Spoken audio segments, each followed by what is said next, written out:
Judge Richard Bailey drummed his fingers on the polished oak of his bench, glancing at the clock on the wall. 10 more cases before lunch. After 15 years of presiding over the Riverside County Courthouse, he'd developed a rhythm, a way to maintain both efficiency and fairness in his courtroom. Most days blended together in his memory, a parade of faces, charges, and legal arguments that rarely surprised him anymore. The bailiff's voice cut through his thoughts. "Next case, Your Honor.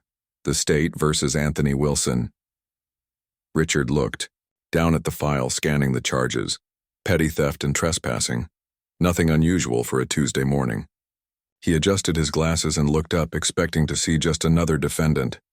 But the man who shuffled into the courtroom, hands cuffed in front of him, was no stranger. Something about the way he walked, shoulders slightly hunched yet still, carrying a hint of the confidence Richard remembered from childhood. The defendant raised his head, and their eyes met across the courtroom. 25 years melted away in an instant. Richard's breath caught in his throat. Anthony Wilson, the boy who had taught him to fish, who had stood up for him against neighborhood bullies, who had spent countless summer evenings catching fireflies in glass jars on his grandmother's porch, his best friend from ages 8 through 13, until Richard's family had moved away. The courtroom continued its business, unaware of the earthquake happening inside the judge's mind. The prosecutor was already speaking, but Richard barely heard the words. He was seeing flashes of memory. 2 boys racing bikes down dusty roads, climbing the big oak tree at Miller's Creek, promising to be friends forever, the day before Richard's family packed up and left town. "Your Honor?" The prosecutor's voice snapped him back to the present. Everyone was staring at him, waiting. "I apologize," Richard said, his voice steadier than he felt. "Please continue." Anthony stood with his public defender, a young woman who looked fresh out of law school. His once athletic frame had grown thin, his face weathered beyond his 40 years. But his eyes, those were the same dark, intelligent eyes that had once sparkled with mischief and dreams. There was no sign that Anthony recognized him, and why would he? Richard had grown from a skinny, freckled kid to a man with graying temples and reading glasses. Plus, he was wearing judicial robes, sitting high above everyone else. The power difference between them now was stark and painful. The prosecutor outlined the case. Anthony had been caught taking food and clothes from a donation center after hours, his 3rd offense in the state system. The charges weren't major, but with his record, he was looking at significant jail time. Richard listened, fighting to maintain his neutral expression. His mind raced with questions. What had happened to Anthony after his family moved away? How had their paths diverged so dramatically, one leading to law school and a judgeship, the other to whatever hardships had brought Anthony into his courtroom today? "How does the defendant plead?" Richard asked, the formal words feeling strange in his mouth when directed at his childhood friend. "Not guilty, Your Honor," Anthony's lawyer answered. That's when Anthony looked up again, and this time, a flicker of recognition crossed his face. His eyes widened slightly and he tilted his head in that way Richard remembered so well, the way he used to do when they were kids trying to figure out a puzzle. Richard knew what he had to do. "I need to recuse myself from this case," he announced, causing a stir in the courtroom. "Your Honor?" The prosecutor looked confused. "I have a personal connection to the defendant that could affect my impartiality," Richard explained, already gathering his papers. "This case will be reassigned to Judge Winters. Court is in recess until 2 o'clock. He stood and exited quickly through the door behind his bench, heart pounding. Once in his chambers, Richard closed the door and leaned against it, loosening his collar, which suddenly felt too tight. His clerk knocked a few minutes later. "Judge Bailey, is everything all right?" "Yes, Lisa, thank you," he called through the door. "I just need a few minutes." He moved to his desk and sat heavily in his chair, staring at the photos arranged neatly on one corner, his wife and 2 teenage sons smiling back at him, his life, his good fortune. Richard opened his laptop and typed Anthony's name into the court database. The record that came up made his stomach sink. a life punctuated by minor offenses, mostly related to homelessness and poverty. Nothing violent, nothing that suggested the bright, loyal boy he had known had turned cruel or dangerous, just the record of a man the system had failed repeatedly. There was a knock at his door. "Come in," Richard called, closing his laptop. His bailiff, Officer Tom Chen, entered with a concerned look. "Everything okay, Judge?" That was sudden back there. Richard trusted Tom after working with him for nearly a decade. "The defendant and I grew up together," he explained. "Best friends as kids." Tom's eyebrows shot up. "Seriously? Small world." "Too small sometimes," Richard agreed. "I haven't seen him since I was 13 years old. My family moved away suddenly when my dad got transferred. This was before cell phones and email. We lost touch completely." "Wow," Tom said, leaning against the doorframe. "That must have been a shock, seeing him like that." "It was," Richard admitted. He hesitated, then asked the question burning in his mind. "Tom, do you think, would it be inappropriate if I spoke with him? Not about his case, just as an old friend?" Tom considered this. "Technically, since you've recused yourself, there's no direct conflict. But it's unusual. You'd want to be careful, make sure everything's above board, no discussions about his legal situation." Richard nodded. "Could you arrange it? A monitored meeting, completely by the book. I need to talk to him." "I'll see what I can do," Tom said. "But Judge, whatever happened to your friend, that's not on you." But as Tom left to make arrangements, Richard wasn't so sure. He remembered their last day together, sitting on the curb outside Richard's house, making impossible promises to stay in touch, to visit, to remain friends forever. "I'll write every week," the 13-year-old Richard had promised. He had written exactly twice before getting caught up in his new life, his new school, his new friends. He wondered if Anthony had waited for letters that never came. The rest of the day passed in a blur. Richard went through the motions with his remaining cases, but his mind kept drifting back to Anthony, to the fork in the road where their lives had diverged so dramatically. By 5 o'clock, Tom returned with news. "It's arranged for tomorrow morning at 9, conference room 3, monitored but private." "Thank you," Richard said, feeling both relief and apprehension. That evening, Richard sat on his back porch watching the sunset paint the sky in shades of orange and purple. His wife Karen brought him a cup of coffee and sat beside him, sensing his distraction. "What's on your mind?" she asked. "You've been somewhere else all evening." Richard told her about Anthony, about their childhood friendship, and the shocking reunion in his courtroom. Karen listened thoughtfully.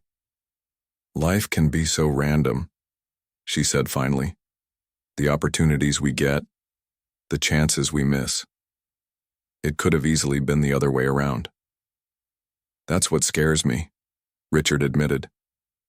"There's no real reason it wasn't. We were so similar as kids, both smart, both a little wild.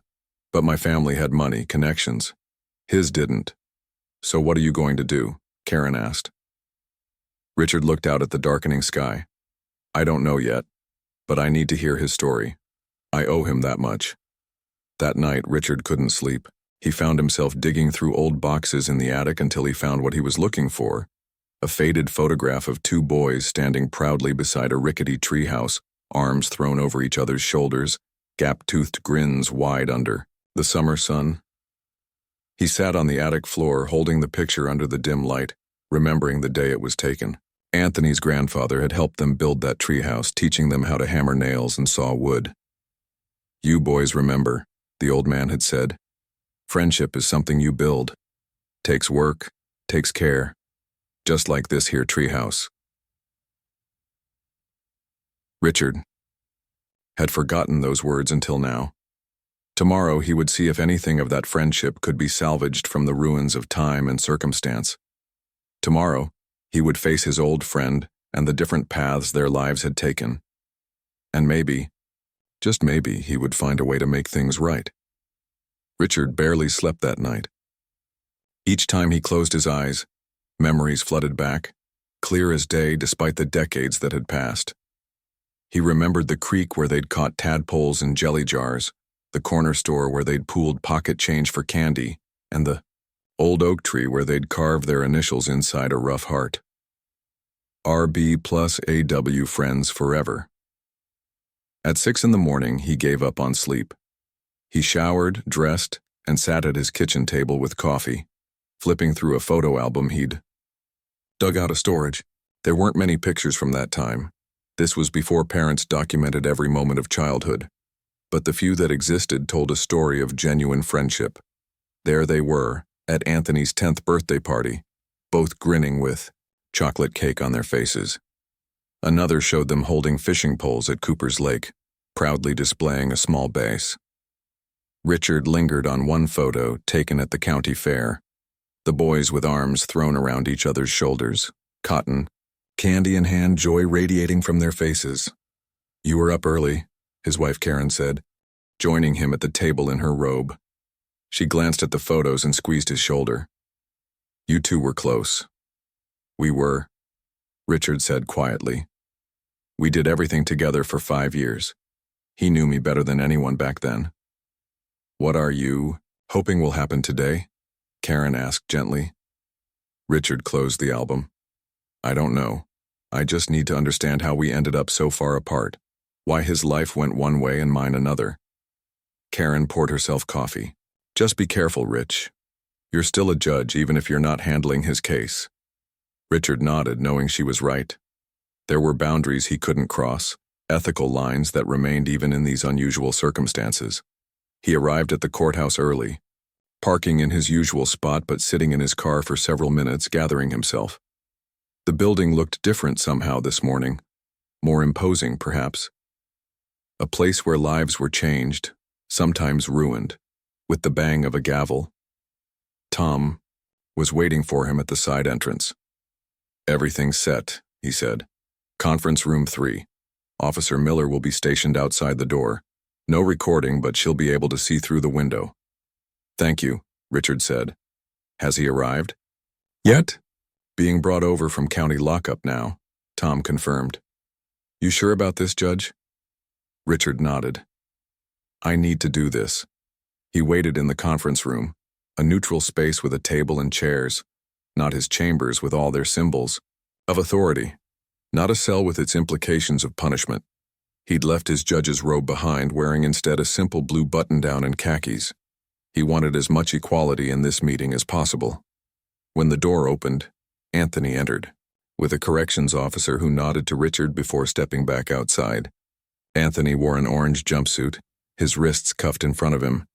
He looked even thinner in the harsh fluorescent light. "They can remove those for our meeting," Richard said, gesturing to the handcuffs. The officer looked uncertain. "Sir, protocol says..." "It's fine," Richard interrupted. "I'll take responsibility." Once the cuffs were removed and they were alone, an awkward silence filled the room.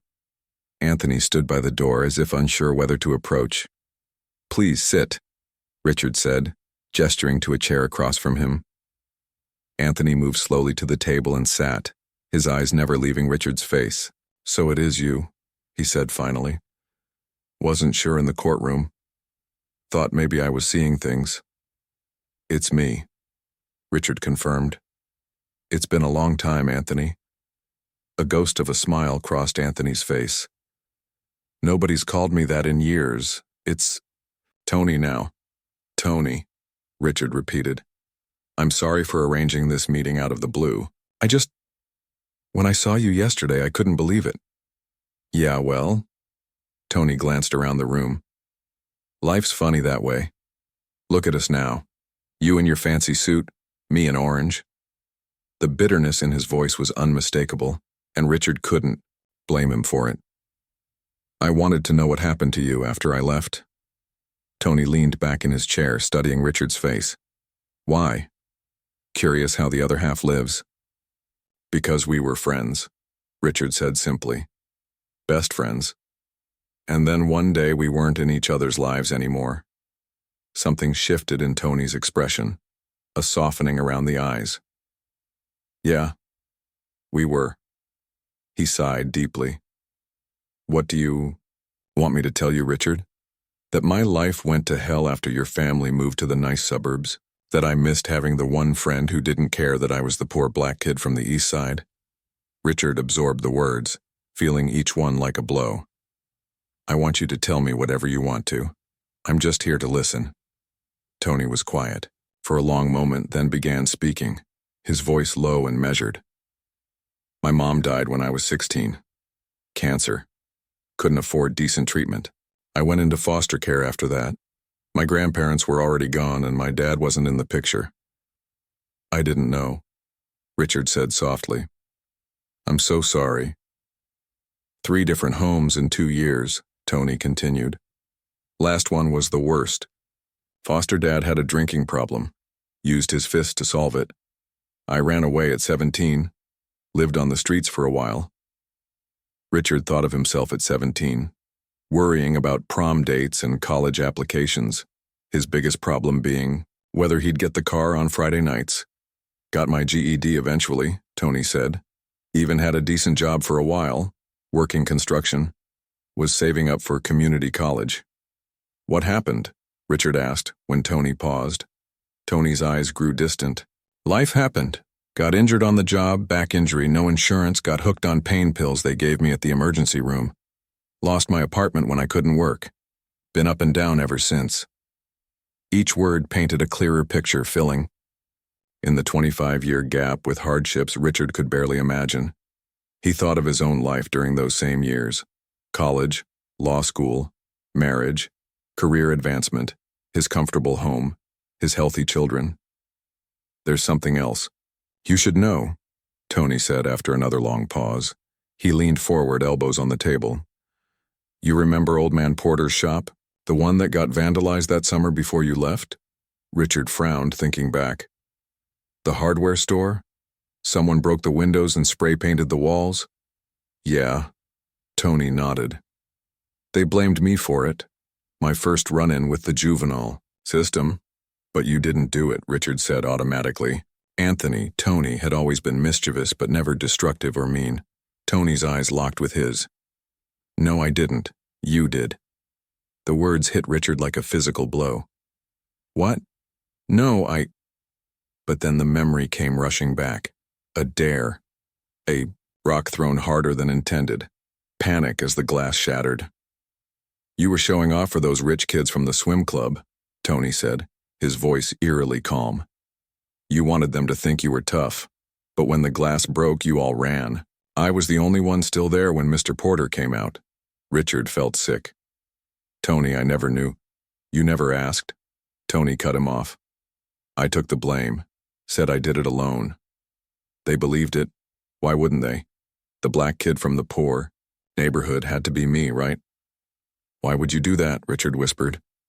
Because you were my friend, Tony said simply, and because I knew what would happen. Your dad was running for city council. My record was clean then. First offense meant a warning, community service. For you, it would have been different. Richard's mind reeled. All these years, he'd completely forgotten that incident. It had meant nothing to him, a stupid childhood mistake, quickly forgotten. But for Tony, that was the beginning. Tony continued. Once you have a record, it's easier to get another one. People look at you differently. Teachers, cops, everyone. They expect the worst, so that's what they see. Richard thought of his own sons, how he and Karen had cushioned them from the consequences of typical teenage mistakes. A fender bender handled without insurance claims. A party broken up by police but no charges filed because Richard knew the chief.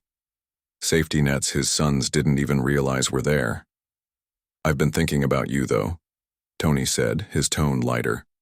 Over the years, wondered what happened to the skinny white boy who wasn't afraid to come to my neighborhood, who stood up to Bobby Lewis when he tried to beat me up for being in the wrong part of the playground. Richard remembered that day clearly. His first fight defending his friend against a bigger boy's prejudice. He'd gotten a bloody nose but had stood his ground. I figured you'd done well for yourself, Tony continued. You were always smart. Your folks had money, connections. I had opportunities, Richard acknowledged. Ones you should have had too. Tony shrugged. That's just how it is. It shouldn't be, Richard said. surprised by the force in his own voice. They talked for almost an hour, filling in the gaps of their lives. Richard told Tony about law school, his family, his career. Tony spoke of brief periods of stability interrupted by setbacks, jobs lost, relationships ended, health problems without insurance. Through it all, Richard was struck by the resilience, in his old friend the absence of self-pity. When their time was nearly up, Richard asked the question that had been weighing on him. "Your current case, is there anything I can do?" Tony's expression closed off. "Not looking for charity." "It's not charity," Richard insisted. "It's trying to balance the scales, even a little." "The scales have never been balanced," Tony said, a sad smile on his face. "But I appreciate the thought." When the officer came to return Tony to his cell, Richard stood. "Can I come see you again?" Tony considered this, then nodded. "Sure, not like my social calendar is full these days." As Tony was led away, Richard remained in the conference room, overwhelmed by everything he'd learned. The weight of privilege he'd never acknowledged, the burden of hardship he'd never experienced, and beneath it all, the terrible knowledge that a single moment, a rock thrown through a window, a friend taking the blame, might have altered the course of both their lives. He returned to his chambers in a daze, barely acknowledging his staff. Closing the door, he sat at his desk and pulled out the old photograph again. Two boys, arms around each other's shoulders, unaware of the vastly different futures awaiting them. Richard had always prided himself on being a fair judge, on considering all factors in a case. But now he wondered how many times he'd failed to truly understand the lives that came before him in court. How many times had he seen only the offense, not the path that led to it? He picked up his phone and called a number he rarely used. "Hello?" answered the voice of District Attorney Patrice Wells. "Patrice, it's Richard Bailey. I need to talk to how your dad wanted to hire someone to do it, but my grandpa said we needed to learn to build something with our own hands." Richard smiled at the memory. "He made us draw up plans first, said we had to visualize it before we could build it." 3 weeks, Tony continued. 3 weeks of splinters and smashed thumbs and arguments about where to put the windows, but we did it. Built something that lasted. Until the Wilsons moved in after my family left, Richard recalled. Old Mr. Wilson tore it down, said it was an eyesore. Figures. Tony laughed, but there was no bitterness in it. Nothing lasts forever anyway. Richard hesitated, then asked the question that had been bothering him. "Why did you do it? Take the blame for me that day? We were just kids." Tony's expression grew distant. "You remember my cousin Leon?" Richard thought back. "The one who visited from Chicago that summer? Taught us how to play poker?" "Yeah," Tony nodded. "He went to prison when I was 15. 20 years for something he didn't do. Wrong place, wrong time, wrong skin color. I watched what that did to my aunt, to our whole family." He leaned forward, eyes intent on Richard's. "When Porter's window broke, when those blue lights showed up, I knew exactly what could happen. I knew your future was on the line. College, law school, all of it gone because of one stupid mistake, so I stepped up." "But your future," Richard began. "My future was always going to be harder," Tony cut him off. "That's just reality. But I had a chance to make sure yours wasn't ruined, so I took it." The weight of those words settled over Richard.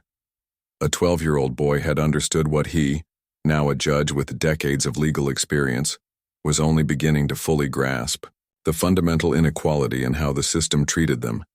"Tell me something," Tony said, changing the subject. "Are you happy? With your life? Your family?" "Yes," Richard answered honestly. "I've been very fortunate." Tony nodded, seemingly satisfied. "Good. That makes it worth it then." Richard felt his throat tighten. "Tony, I mean it," Tony insisted. "Look, I'm not saying my whole life went sideways because of that one day, but knowing you made something of yourself, that matters to me." Richard struggled to find words adequate to the moment. "I wish I'd known. All these years, I wish I'd known what you did for me." "Would it have changed anything?" Tony asked. Everything, Richard said firmly. It would have changed everything. Their conversation shifted to lighter memories, summer adventures, school pranks, the small town, characters they'd both known. Richard was struck by how easily they fell back into the rhythms of their old friendship, despite all that separated them now. When their time was nearly up, Richard broached the subject he'd been avoiding. I spoke with the DA about your case, Tony's. Expression closed off immediately. I told you I don't want charity. It's not charity, Richard insisted. It's justice. The three strikes law was never meant for cases like yours. And yet here I am, Tony said dryly. Richard leaned forward. Listen to me. The DA's office is reviewing your case. There's a new diversion program for nonviolent offenders, especially those dealing with homelessness. I didn't pull any strings. I just made sure they actually looked at your file. Tony studied him for a long moment. And what does this program involve? Rehabilitation instead of incarceration, Richard explained. Housing assistance, job training, counseling if you want it. It's a chance, Tony, a real one.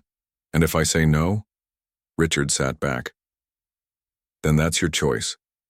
I'm not forcing anything on you, but I hope you'll consider it. Tony was quiet, his expression unreadable. Finally, he nodded. I'll think about it.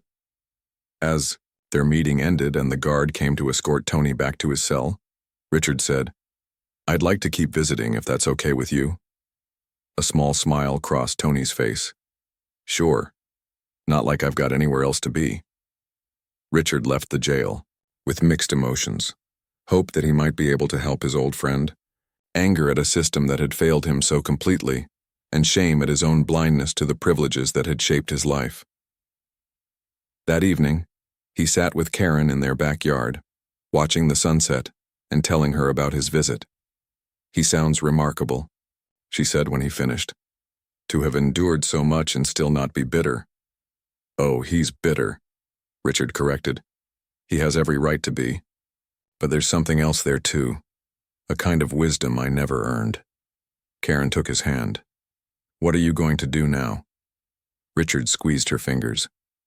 Whatever I can, within the bounds of my position. But it's got me thinking about more than just Tony's case. What do you mean? All these years on the bench, Richard said.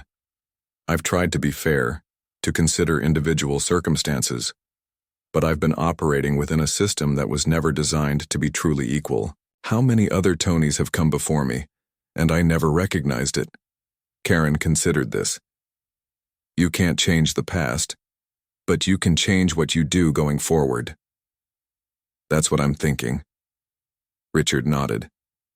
Starting with how I handle sentencing, especially for nonviolent offenses, and maybe looking at some of our local policies. He'd been making notes all afternoon. Ideas for changes in how his courtroom operated, questions about mandatory minimums he'd never fully challenged, thoughts about working with local advocacy groups focused on criminal justice reform. This means a lot to you, Karen observed.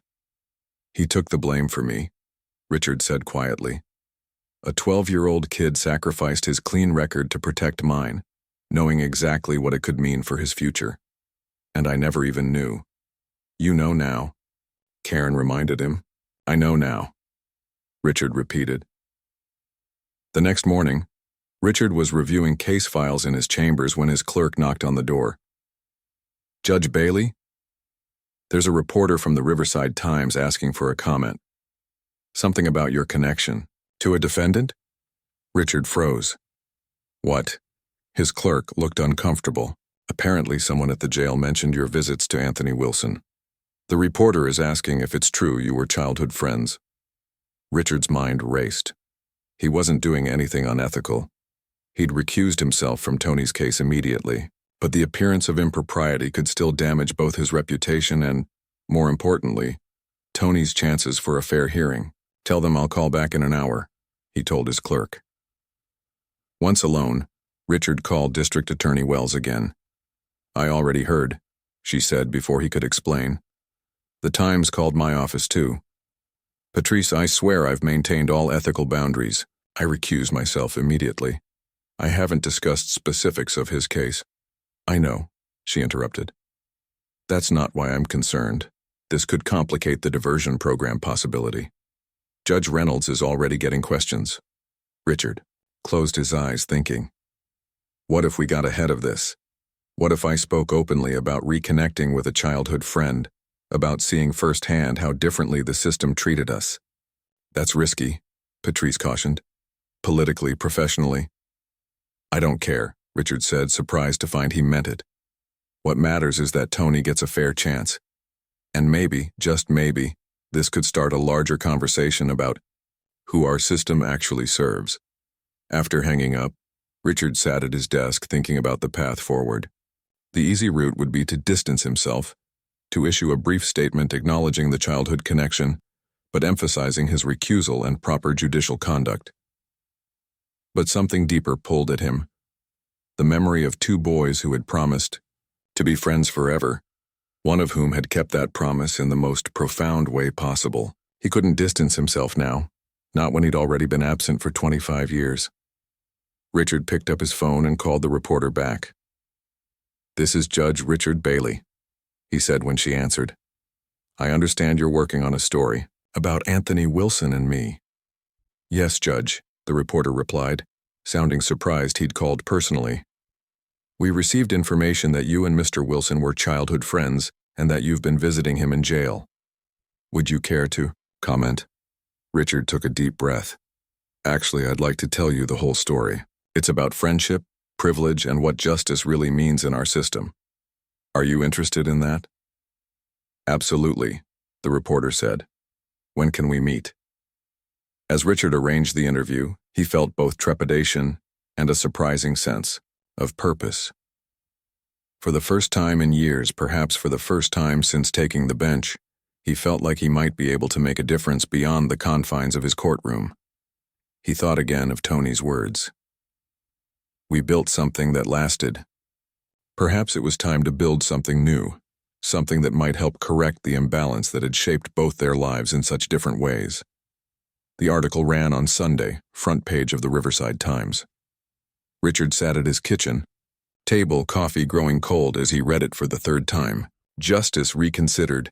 Judge and defendant's shared past raises questions about fairness in legal system. The reporter, Dana Chen, had done a remarkable job. She'd told the story of two boys from different backgrounds whose friendship had transcended the racial and economic divides of their small town. She detailed their reunion in Richard's courtroom and his immediate recusal. Most importantly, she'd captured the heart of what Richard wanted to convey, how a single childhood incident had sent their lives in dramatically different directions, highlighting the inequities in a system that claimed to treat everyone equally. You okay? Karen asked, refilling his coffee cup. I think so, Richard said. It's strange seeing our lives laid out like you about a case. 2 days later, Richard sat in his car outside the county jail, gathering his courage. After his call with District Attorney Wells, he'd spent hours researching Tony's case, careful to stay within ethical boundaries. What he discovered troubled him deeply, not because the charges were serious, but because they weren't. Tony faced years in prison for stealing necessities while homeless, caught in the machinery of a three-strikes law designed for violent offenders. The meeting room at the jail was even more Spartan than the courthouse conference room, just a metal table bolted to the floor and 2 chairs. Richard waited, turning his wedding ring around his finger, a nervous habit Karen often teased him about. When Tony entered, he looked slightly better than before. He'd shaved and his eyes seemed clearer. He sat across from Richard, raising an eyebrow. Didn't expect to see you again so soon, Tony said. I said I'd come, Richard replied. I meant it. Tony nodded, a small acknowledgement. So, Judge Bailey, what brings you to the county's finest accommodation today? Richard leaned forward. I wanted to make sure you know your case has been assigned to Judge Reynolds. She's fair, reasonable. My public defender mentioned that, Tony said. Also said someone pulled some strings to get me a different lawyer. You wouldn't know anything about that, would you? Richard maintained a neutral expression. Everyone deserves proper representation. Tony studied him. then laughed softly. Same, Richard. Never could lie worth a damn. His expression grew more serious. Look, I appreciate whatever you're trying to do, but I've been through this system enough times to know how it ends. Third strike means serious time. Doesn't matter that I was just trying to stay warm and fed. It shouldn't be that way, Richard said. No, it shouldn't, Tony agreed. But it is. They sat in silence for a moment, before Richard spoke again. I keep thinking about what you told me, about Porter's store. Tony shrugged. Ancient history. Not to me, Richard insisted.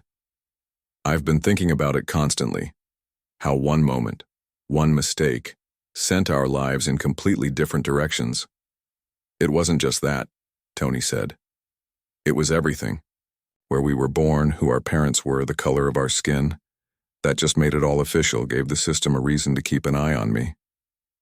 Richard nodded slowly. I know. But I can't stop thinking that if I'd taken responsibility that day, then... What? Tony interrupted. Your dad wouldn't have become city councilman? You wouldn't have gone to that fancy college? You wouldn't be a judge now? We can't rewrite history, Richard. No, Richard agreed. But maybe we can change what happens next. Tony leaned back in his chair, regarding Richard with a mixture of curiosity and wariness. What does that mean exactly? It means I want to help, Richard said. Not because I pity you, but because what's happening to you isn't justice. It's the system grinding down someone who never got a fair chance. Tony was quiet for a long moment. You know what I've been thinking about? That summer we built the treehouse, remember but she got it right. His phone had been buzzing all morning. Colleagues, friends, even his mother calling from Florida. He'd let most go to voicemail, needing time to process. The boys are asking questions, Karen mentioned, sitting across from him. Their sons, 16 and 14, had been fascinated by the discovery of their father's childhood friend. They want to know if they can meet him. Richard looked up, surprised. Really? Really, Karen confirmed. I think they're seeing their dad in a new light. Not just as Judge Bailey, but as a real person with a past and regrets and complicated friendships. The thought was both uncomfortable and oddly comforting. Richard had always tried to be a good father, but he'd also maintained a certain image of stability and authority. Perhaps this crack in the facade wasn't such a bad thing. His phone rang again. District Attorney Wells. This call he needed to take. Patrice, he answered, stepping onto the back porch for privacy. Well, you certainly started a conversation, she said without preamble. My office has been flooded with calls. Richard's stomach tightened. Negative? Mixed, she replied. Some criticism, sure. Questions about judicial impartiality, about whether you've been too soft on certain defendants in the past. And the rest? Support, Patrice said, surprising him. From advocacy groups, from community leaders, even from some of my own prosecutors. People are talking about the 3 strikes law, about diversion programs, about the school-to-prison pipeline. You opened a door, Richard. Relief washed over him. And Tony's case? That's actually why I called, Patrice said. Judge Reynolds wants to meet with both of us tomorrow morning. I think she's concerned about the publicity affecting her handling of the case. I'll be there, Richard promised. After hanging up, Richard stood in his backyard, looking at the treehouse he'd built for his sons years ago. It was sturdier than the one he and Tony had constructed as boys, built with better materials and adult supervision. His sons had outgrown it now, but Richard had never had the heart to take it down. He thought about Tony's words, about building something that lasts, about the different chances they'd had in life.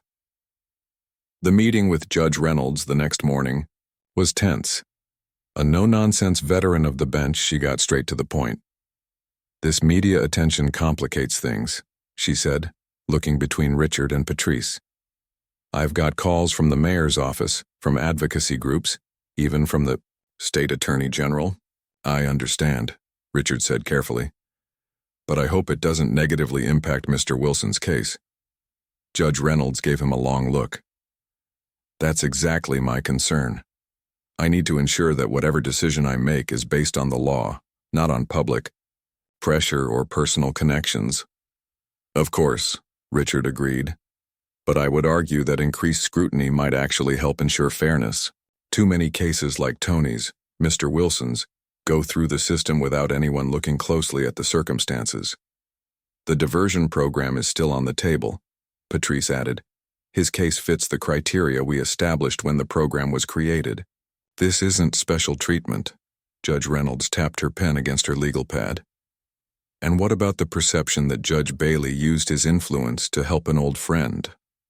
Richard leaned forward. I recused myself immediately. I've been transparent about our connection. All I did was ask the DA's office to look at his file carefully, which is something every defendant deserves. Judge Reynolds made a note. The preliminary hearing is scheduled for next week. I'm going to proceed exactly as I would with any case, media attention or not. Is that clear? Both Richard and Patrice nodded. As they left the meeting, Patrice touched Richard's arm. You're walking a fine line here. I know, Richard acknowledged, but I have to try. The next few days passed in a blur. Richard continued his regular court schedule, but everywhere he went, people wanted to talk about the article. Some colleagues were supportive, others clearly uncomfortable. He overheard a whispered conversation in the courthouse cafeteria, grandstanding in midlife crisis among the phrases that drifted his way. He visited Tony again, bringing a copy of the article. You really stirred the pot, Tony said after reading it. Sure this was wise, putting yourself out there like this? Probably not, Richard admitted, but it felt right. Tony studied him. You've changed. The Richard I knew was always worried about following rules, about what people thought. I grew up, Richard shrugged. Finally. They talked about the possibility of the diversion program, Tony asking pointed questions about what would be required of him. Richard was encouraged. Tony was engaged, considering the future for perhaps the first time in years. There's something else, Richard said as their meeting wound down. If this works out, when it works out, I'd like you to meet my family, my wife and sons. Tony looked genuinely surprised. You sure about that? Not worried about what the neighbors might think? Let them think whatever they want, Richard said firmly. My kids asked to meet you. They read the article. They have questions only you can answer. A smile slowly spread across Tony's face. The first real smile Richard had seen since their reunion. Well, I've got some stories about their dad they probably haven't heard. That's what I'm afraid of, Richard laughed. The days leading up to Tony's hearing were increasingly tense. The story had been picked up by larger news outlets, with opinion pieces debating everything from judicial ethics to systemic racism in the criminal justice system. Richard found himself at the center of a conversation much bigger than one case or one friendship. The morning of the hearing, Richard sat in the back of Judge Reynolds' courtroom. He had no official role but wanted to be present to support Tony. The courtroom was packed. Reporters, community members, even a few of Richard's colleagues curious about the case that had caused such a stir. Tony entered with his new attorney, Patricia Diaz, a former public defender now with a prestigious firm that had taken the case pro bono after the media attention. He looked different, still thin but standing straighter, wearing a donated suit instead of prison orange. Judge Reynolds called the court to order, her expression revealing nothing of her thoughts on the case. The prosecutor outlined the charges, then unexpectedly pivoted. Your Honor, in light of the defendant's nonviolent history and current circumstances, the state recommends Mr. Wilson for the county's new diversion program rather than continued prosecution on the 3 strikes provision. A murmur went through the courtroom. While this had been discussed as a possibility, hearing it stated officially in open court made it real. Patricia Diaz rose next, eloquently outlining Tony's background, his struggles with homelessness, and his willingness to participate fully in the rehabilitation program. She carefully avoided mentioning his connection to Richard, focusing instead on the merits of his case. Judge Reynolds listened intently, asking several pointed questions about the diversion program's requirements and success rates with similar defendants. Finally, she addressed Tony directly. Mr. Wilson, do you understand what's being proposed here?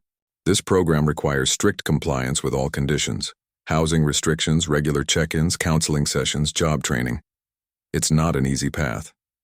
Tony stood. Yes, Your Honor. I understand. And you're willing to commit to this program fully? I am, Tony said firmly. I'm ready for something different. Judge Reynolds nodded slowly. Very well. I've reviewed this case carefully, considering both the letter of the law and its intent. The three strikes provision was created to protect communities from violent repeat offenders. Mr. Wilson's record, while showing repeated contact with the justice system, contains no violent offenses. She paused, surveying the courtroom. I am approving the recommendation for the diversion program. Mr. Wilson will be released today to the program administrators. The charges will be held in abeyance pending successful completion of the program. The duarm gavel came down and the tension in Richard's chest finally released. It wasn't a perfect solution. Tony still faced significant hurdles, but it was a chance, a real one. As the courtroom cleared, Richard waited by the door. When Tony emerged with his attorney, their eyes met across the room. No words were necessary, just a nod between old friends, an acknowledgement of a new beginning. Outside the courthouse, reporters clustered around Richard. Judge Bailey, do you think your friendship influenced this outcome? Are you satisfied with Judge Reynolds' decision? Will you continue advocating for criminal justice reform? Richard held up a hand. Today isn't about me. It's about a system that's beginning to recognize the need for more thoughtful approaches to justice. That's all I have to say right now. He walked away from the microphones, ignoring the continued questions. This moment belonged to Tony, not to him. Later that afternoon, Richard received a visitor in his chambers, Chief Judge Howard Benton, his supervisor and mentor. Quite a circus you've created, Howard said, settling into a chair. Not intentionally, Richard replied. Howard studied him. No, I don't think it was. But now that it's here, what do you plan to do with it? Richard frowned. What do you mean?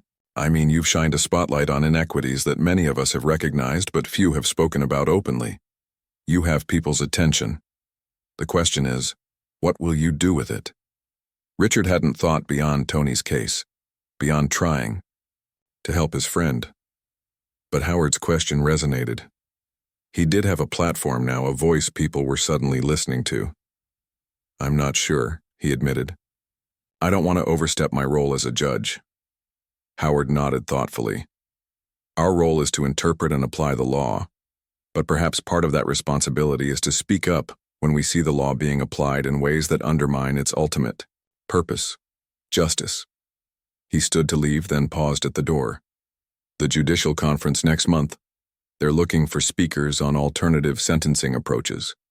Might be worth considering. After Howard left, Richard sat at his desk, turning over this new idea. He'd always been careful, moderate, working within the system while rarely questioning its foundations. Now he found himself in unfamiliar territory, with both the opportunity and perhaps the responsibility to push for broader change. His phone buzzed with a text from Karen. Tony's program administrator called. He settled in at the transition. Housing. Says to tell you he's already planning to rebuild that treehouse someday. Richard smiled, picturing Tony in his new temporary home, beginning the long process of rebuilding his life. The road ahead wouldn't be easy for either of them. Tony facing the challenges of rehabilitation, Richard navigating the professional consequences of his public stance. But for the first time in years, Richard felt something he hadn't expected. A sense of purpose beyond simply applying the law as written. He opened his laptop and began typing notes for a possible conference speech, ideas flowing faster than he could capture them. The title at the top of the page read, Building Something That Lasts, Toward a More Just System. Outside his window, the sun was setting over the courthouse square, casting long shadows across the monument to justice that had stood there for over a century. Richard thought about how institutions change. Slowly, reluctantly, but sometimes profoundly, when the right pressure is applied at the right moment. Two boys had once built a treehouse that didn't last. Perhaps now, as men, they could help build something more enduring, a system that truly deserved the name justice. 6 months passed in a whirlwind of change. The courthouse steps were crowded with people on this bright spring morning. Reporters, community members, and officials gathered for what many were calling a historic announcement. Richard stood to the side of the podium, watching as Tony adjusted his tie. Gone was the gaunt, defeated man who had shuffled into his courtroom half a year ago. Tony Wilson stood tall now, clear-eyed and focused, dressed in a new suit that fit his filling-out frame. "Nervous?" Richard asked quietly. Tony gave him a sideways glance. "Not as nervous as you look." Richard laughed, releasing some tension. "Fair enough." District Attorney Wells approached them, extending her hand to Tony. "Ready for this, Mr. Wilson?" "As I'll ever be," Tony replied, shaking her hand firmly. The crowd quieted as Mayor Chen stepped to the microphone. "Good morning. Today marks an important milestone for our community as we launch the Second Chance Initiative, a program designed to address the root causes of nonviolent offenses and provide pathways to rehabilitation rather than merely punishment." Richard listened as the mayor outlined the program that had grown from a small diversion experiment to a comprehensive approach addressing housing, mental health, addiction recovery, and job training for nonviolent offenders. What had begun with Tony's case had expanded, gathering momentum and support from unexpected quarters. "This initiative represents a collaborative effort," the mayor continued. "Our courts, prosecutor's office, defense bar, and community organizations have come together to reimagine how justice can be served while also rebuilding lives." Richard's mind drifted back over the past 6 months. The judicial conference speech, that had started as notes jotted on his laptop, had become a turning point in his career. Standing before his peers, Richard had shared not legal theory but personal truth. The story of 2 boys, 1 mistake, and the dramatically different ways the system had treated them. The speech had been controversial. Some colleagues had distanced themselves afterward, uncomfortable with his candor. Others had approached him privately, sharing similar experiences and frustrations with a system they too had come to question. Mayor Chen was now introducing District Attorney Wells, who stepped to the podium. When Judge Bailey first approached, "About Mr. Wilson's case, I saw it as an unusual situation requiring careful handling," she began. "What I didn't expect was how it would force us to re-examine our entire approach to certain types of cases." Patrice detailed how her office had reviewed hundreds of cases involving 3 strikes provisions for nonviolent offenders, identifying dozens of situations where diversion made more sense than lengthy incarceration. "The data speaks for itself," she said, gesturing to a chart set up nearby. "The costs, both human and financial, of incarcerating nonviolent offenders far outweigh the benefits to public safety. This new approach isn't just more humane, it's more effective." Next came representatives from local housing authorities, mental health services, and job training programs, each explaining their role in the new initiative. Richard marveled at how quickly the coalition had formed once the conversation started, as if many had simply been waiting for permission to voice what they already knew.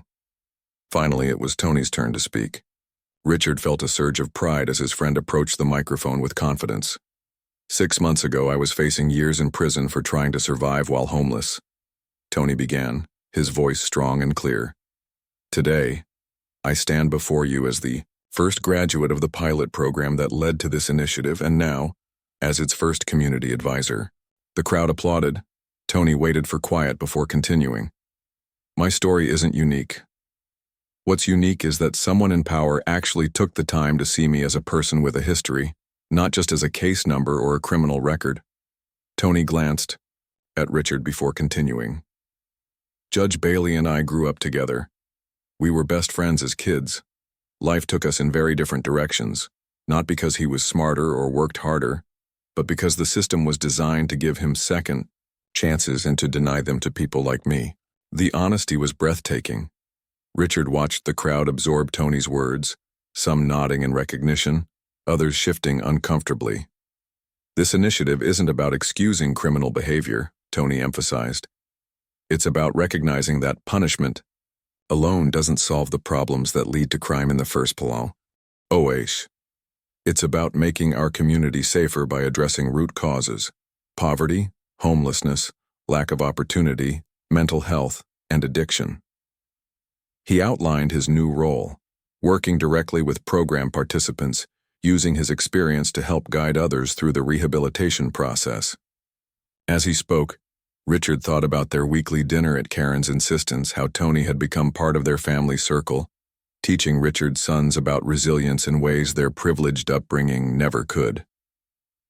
I'm living proof that people can change when given real support and opportunity, Tony concluded. The Second Chance Initiative isn't just a nice idea. It's a practical approach to making our community stronger, safer, and more just. The applause was thunderous. As Tony stepped back, Mayor Chen invited Richard to the podium.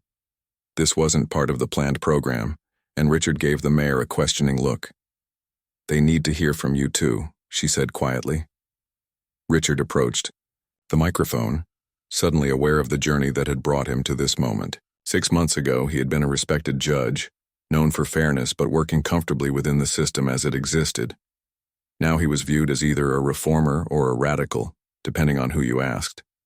I've spent 15 years on the bench, he began, applying laws as written, believing that consistency was the heart of justice. He paused, gathering his thoughts. What I failed to recognize was that true justice requires more than consistent application of flawed systems. He glanced at Tony, drawing strength from his friend's steady gaze. When I recognized Anthony Wilson in my courtroom that day, I was forced to confront uncomfortable truths about privilege, about accountability, about the vastly different ways our system treats people based on factors that have nothing to do with their actions or character. Richard spoke without notes, from the heart. The Second Chance Initiative isn't perfect. No program can erase centuries of inequality or solve every problem in our justice system. But it's a start, a genuine attempt to balance accountability with compassion, punishment with rehabilitation. He looked out at the crowd, recognizing faces of colleagues, community members, even some defendants who had appeared in his courtroom over the years. As judges, we take an oath to administer justice. I've come to believe that sometimes, administering justice means questioning the very systems we operate within, asking whether they truly serve the principles they claim to uphold. When Richard finished, the response was mixed. Enthusiastic, applause from many, reserved reactions from others. He didn't mind. The conversation had begun, and that was what mattered. After the ceremony, as the crowd dispersed, Richard found himself surrounded by his family, Karen and their sons, beaming with pride. Tony joined them, now at ease in their company in a way that would have seemed impossible months ago. "Nice speech, Judge," Tony said with a hint of his old teasing tone. "Not bad yourself, Mr. Community Advisor," Richard replied.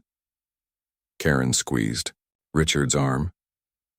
"The reporter from the Times wants a follow-up interview, with both of you this time." Richard looked at Tony, who nodded. "Why not? Our story's just getting interesting." Later, after the interviews and congratulations, Richard and Tony found a quiet moment alone, sitting on a bench in the courthouse garden. "Did you ever imagine this?" Tony asked, gesturing to the poster for the Second Chance Initiative displayed nearby. "6 months ago, when you recognized me in court?" Richard shook his head. "Never. I just wanted to help an old friend." "You did more than that," Tony said quietly. "You actually listened. Do you know how rare that is? To have someone with power actually hear you?" They sat in comfortable silence for a moment. Two middle-aged men with decades of history between them, shared and separate, painful and healing. "Your boys are good kids," Tony observed. "Smart like their dad, but kinder, I think." Richard laughed. "They are. Karen's influence mostly, and they adore you, by the way. Tyler's been telling everyone his Uncle Tony is teaching him to fish. He's a natural," Tony said. "Better than you ever were." "Low bar," Richard admitted. "I was terrible." Another comfortable silence fell between them. The program's going to work, Tony said finally. Not for everyone. Some people aren't ready, may never be ready. But for those who are, this could change everything. I know, Richard agreed. The data from similar programs in other states is promising. Even the fiscal conservatives are coming around, now that they see the cost savings compared to incarceration. Tony shook his head, smiling. Always the pragmatist. It's not just about the numbers, Rich, it's about seeing people as worth saving. Richard nodded, acknowledging the gentle correction. You're right. That's the heart of it. They watched as a group of law students toured the courthouse grounds, their professor pointing out architectural features of the historic building. You know, Tony said, we never did rebuild that treehouse. Richard smiled at the reference to their childhood project. True, but I think we're building something better now. Maybe, Tony agreed. Still going to have splinters and smashed thumbs along the way. Worth it, though, Richard said. Worth it, Tony echoed, as the sun began to set, casting long shadows. Across the courthouse lawn, the two friends remained on the bench, talking easily about the past they'd shared and the future they were helping to create, not just for themselves, but for countless others caught in a system that had for too long confused punishment with justice. Across town, in the First Second Chance Housing Facility, 20 residents were beginning their journey through the program, each with their own story, their own struggles, and now, their own genuine opportunity for transformation. And in courtrooms throughout the county, judges were looking more carefully at the cases before them, asking new questions about alternatives to incarceration, about seeing the person beyond the charges. No single friendship could fix a broken system. No single program could erase generations of inequality. But as Richard and Tony had learned as boys building their treehouse, and were learning again as men rebuilding their community, lasting change begins with a vision, proceeds through hard work, and is made stronger when people who should be divided choose instead to stand together. As they finally rose to leave, a young reporter approached, notebook in hand.